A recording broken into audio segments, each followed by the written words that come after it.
ಮೋದಿಯೇ ಬಂದು ಅವರ ಕಾಲದಲ್ಲಿ ನಿಂತು ಸೆಮೆಗೆಯಲ್ಲಿ ಹೋಗಿದ್ದಾರೆ. ಸೆಮೆ ಅಂದ್ರೆ ಸ್ವಾಮೀಜಿಯಿಂದ ಕಾಲದಲ್ಲಿ ನಿಂತಿದ್ರು. ನಾನು ನಿಮ್ಮಂತರ ಕಾಲದಲ್ಲಿ ಇರ್ಬೇಕು ಅಂತ ಅನ್ಕೊಳ್ತೀನಿ. ಯಾಕಂದ್ರೆ 10 ಜನರಿಗೆ ಒಂದು ಒಳ್ಳೇದಾಗಬೇಕು ಅಂತ ಮನಸ್ಸಲ್ಲಿ ಇರ್ತೀರಿ.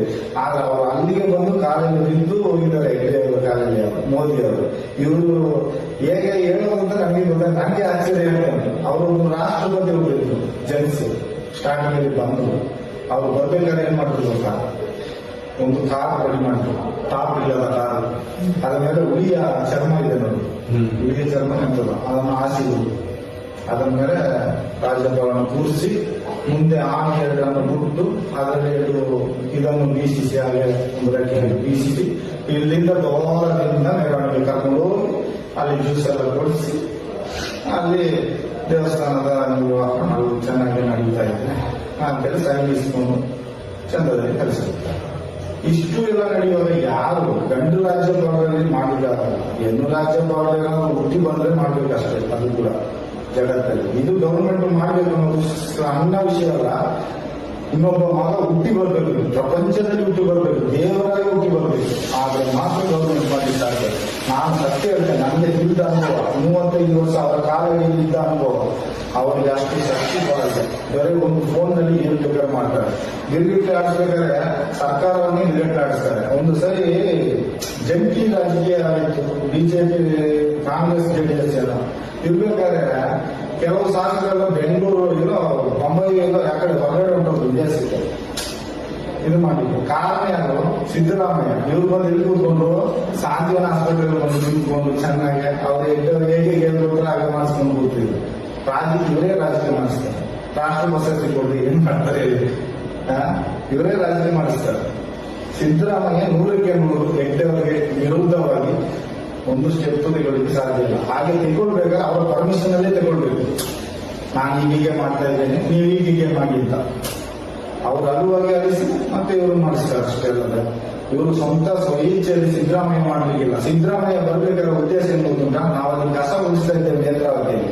ಆಗ ಅವರು ಏನೂ ಇಲ್ಲ, ನಡ್ಕೊಂಡು ಒಂದು 5-6 ಜನರೊಟ್ಟಿಗೆ ನಡ್ಕೊಂಡು ಬಂದು ಅಲ್ಲಿ ನೇತ್ರಾವತಿಯಲ್ಲಿ ಸತೀಶ್ ಹತ್ರ ಹೋಗ್ತಿದೆ.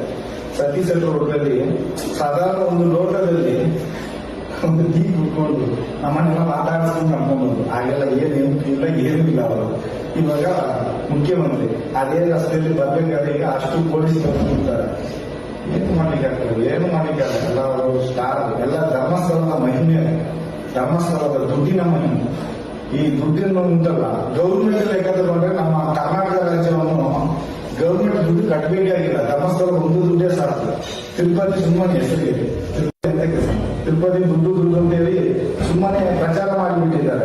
ಆದ್ರೆ ಇಲ್ಲಿ ಗೋಣಿ ತಂದು ಸುರಿಯೋದು ಇಲ್ಲಿಗೆ, ಯಾವುದು ಸೂಟ್ಕೇಸ್ ತಂದು ಸುರಿಯೋದು ಇಲ್ಲಿಗೆ. ಸಸ್ಪೆನ್ಸ್ ಅಲ್ಲಿ ಬರೋದೆಲ್ಲ ಮನೆಯೊಳಗೆ ಹೋಗಿ ಕೊಡ್ತಾರೆ. ಸಸ್ಪೆನ್ಸ್ ಇರೋದೆಲ್ಲ ಒಳ್ಳೆ ಒಳಗೆ ನಮಗೆ ಸಿಗ್ತಾರೆ. ಚಿನ್ನ, ಪುಲಾವ, ಆಗಿ ನೀರು, ಹಾಲು, ನೋವು ಅಂತ ಇಲ್ಲಿ ಬೇಜನ್ ಬರ್ತದೆ. ಈಗ ಇನ್ನೊಂದು ನ್ಯೂಸ್ ಕೇಳಿಲ್ಲ, ಆಯುರ್ವೇದಿಕ್ ಹಾಸ್ಪಿಟಲ್ ಇನ್ನೊಂದು ಕಟ್ಟಿದ್ದಾರೆ ಉಜಿರೆಯಲ್ಲಿ, ಧರ್ಮಸ್ಥಳ ಹಾಸ್ಪಿಟಲ್. ಆ ಹಾಸ್ಪಿಟಲ್ಗೆ ಇಂಟರ್ಲಾಕ್ ಹಾಕಲಿಕ್ಕೆ ಬಂದವರು ನನಗೊಂದು ಸಸ್ಪೆನ್ಸ್ ವಿಷಯ ಹೇಳಿದ್ರು. ಈಚೆ ಕುಂದಾಪುರಿಯ ಎಂಟದ ಅಲ್ಲಿ ಬರ್ತದೆ ಆ ಊರಿನ ಹೆಸರು. ಅವರ ಅಪ್ಪನ ಊರು, ತಂದೆ ಊರು, ತಾಯಿ ಊರು ಗೊತ್ತಿಲ್ಲ, ಹೆಗ್ಡೆ ಅವರು.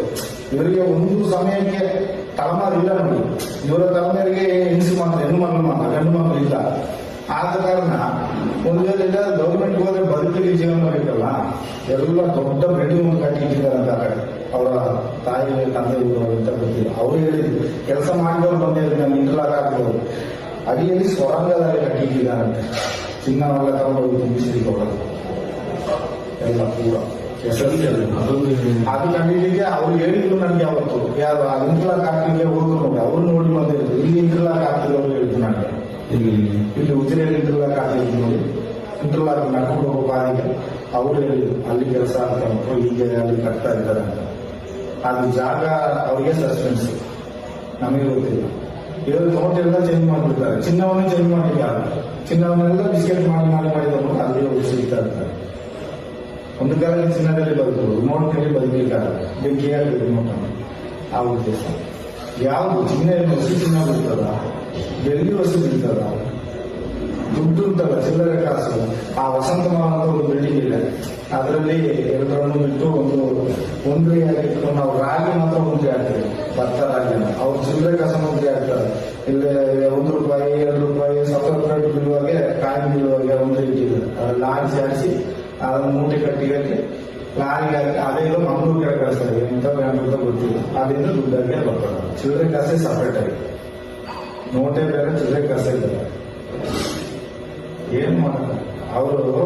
ಈ ಸೌಜನ್ಯನ ಉದ್ದೇಶ ನಡೆದ ನಂತರ ಧರ್ಮಸ್ಥಳ ಸಂಘ ಸೃಷ್ಟಿ ಮಾಡಿದ್ದೆ ಅದಕ್ಕೋಸ್ಕರ. ಗ್ರಾಮದಲ್ಲೆಲ್ಲ ಧರ್ಮಸ್ಥಳ ಮಹಿಳಾ ಸಂಘ ಅಂತ ಸೇರಿಸಿದ್ದು ಈ ಉದ್ದೇಶ, ಮಹಿಳೆಯರ ಆರೈಸಿದ್ದೇ ಮಾಡಿದ್ದಾರೆ ಅಂತ ಕಾಣ್ತದೆ.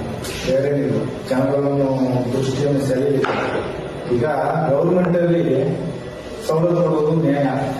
ಇವರು ಗೌರ್ಮೆಂಟ್ ಕರ್ನಾಟಕ ರಾಜ್ಯಕ್ಕೆ ಸವಲತ್ತು ಕೊಡ್ಲಿಕ್ಕೆ ಹೇಳಿ ಸರ್, ಈ ದುಡ್ಡನ್ನು ಗೌರ್ಮೆಂಟ್ಗೆ ಕೊಡ್ಬೋದಲ್ಲ. ಗೌರ್ಮೆಂಟ್ ಅಷ್ಟು ಸುಲಭದಲ್ಲಿ ಕೈ ಹಾಕ್ಲಿಕ್ಕೆ ಆಗಲ್ಲ.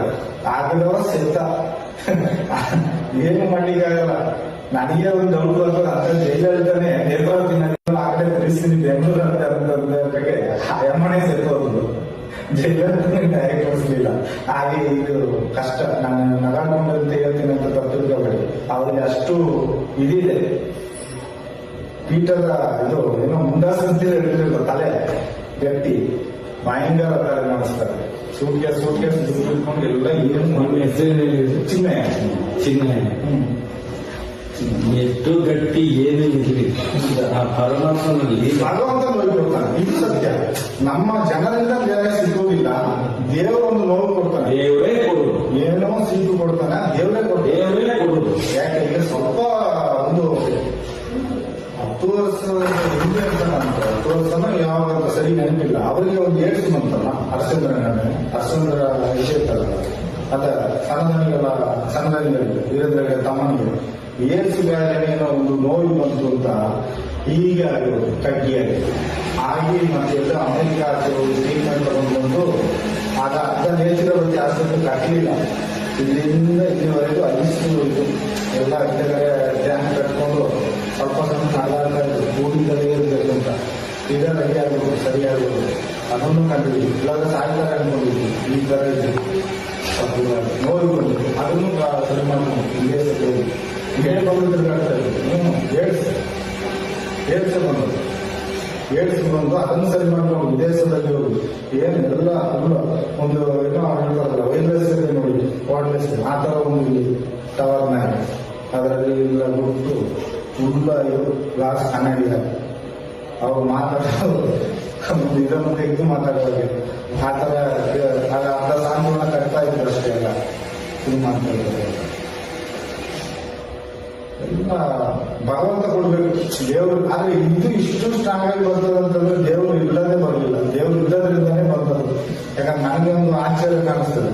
ದೂರದವರು ಭಕ್ತಿ ವಿಷಯದಲ್ಲಿ ಮುಟ್ಟಾಡು ಸಣ್ಣರು ಅವರೆಲ್ಲ ಹೇಳೋದ್ರಿಂದ ನನಗೆ ತುಂಬಾ ಸಂಕಟ ಆಗ್ತದೆ. ಭಕ್ತಿ ಅಂತ ಅದು ಇಲ್ಲಿ ನಡೆಯೋದು ಅವ್ರಿಗೆ ಗೊತ್ತಾಗೋದಿಲ್ಲ. ಏನು ತಗೊಂಡ್ರು ಭಕ್ತಿ. ಆದ್ರೆ ಇಲ್ಲಿ ಎಷ್ಟು ಜನ ಹೇಳ್ತಿದ್ದು ಹೋಗ್ತಾರೆ ನೋಡಿ, ಅವ್ರಿಗೆ ಆ ಭಕ್ತಿ ಗೊತ್ತಿರ್ತದೆ. ಇಲ್ಲಿ ಧರ್ಮದ ಹೇಳ್ತಿರ್ತಾರೆ ನೋಡಿ, ಅವ್ರಿಗೆ ಮಾತ್ರ ಧರ್ಮಸ್ಥಳ ಭಕ್ತಿ ಹೀಗೆ ಅಂತ ಗೊತ್ತಿರ್ತಾರೆ. ಕೆಲವೊಂದು ಬಂದು ಹೋಗೋರಿಗೆ ಅವತ್ತು ಅವತ್ತಿಗೆ ಆಗಿ ನೀವು ಸತ್ಯ ಹೇಳಿ ನಿಜ ಏನಾಗುದಿಲ್ಲ. ನಾವೀಗ ಹೊರಟು ಮಾಡೋದು ಆ ಅಣ್ಣಪ್ಪನೇ ನಿಮ್ಮನ್ನು ಕಳಿಸೋದು.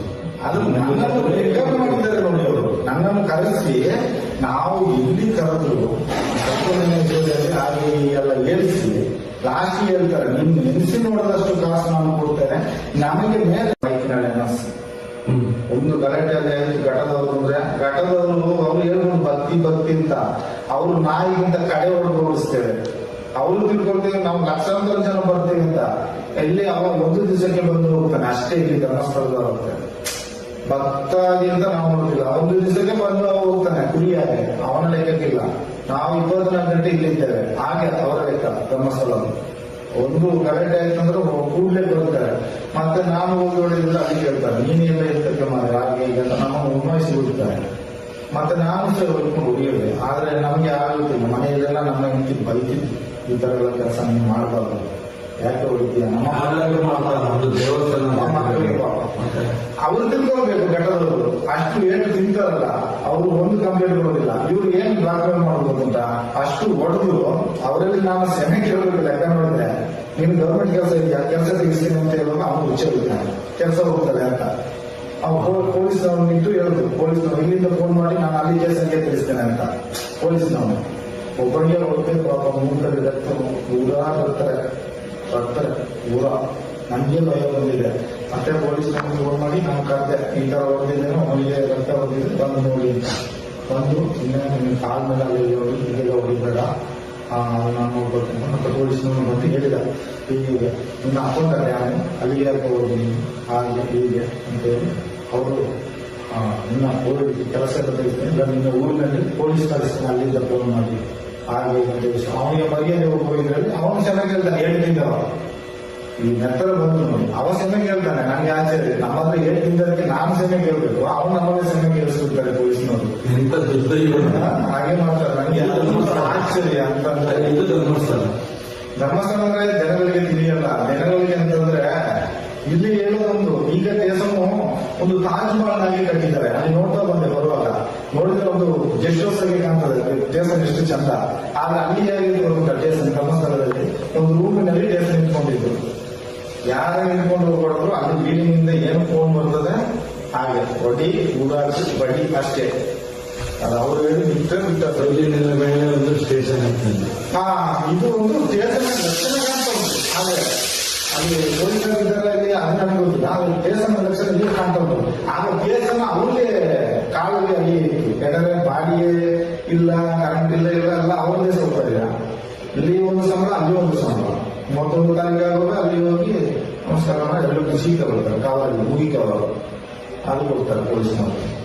ಆ ಉದ್ದೇಶಕ್ಕೆ ಅಲ್ಲಿ ಸರ್ಕಾರ ಸಂಬಳ ಬೇರೆ, ಅದು ಅವರ ಅಕೌಂಟ್ಗೆ ಬಿಡೋದು. ಇದು ಕೈಯಲ್ಲಿ ಇಸ್ಕೊಳ್ಳೋದು, ಕವರು ಕವರ್ ಕವರು ಇದು ಕೈಯಲ್ಲಿ ಇಸ್ಕೊಳ್ಳೋದು.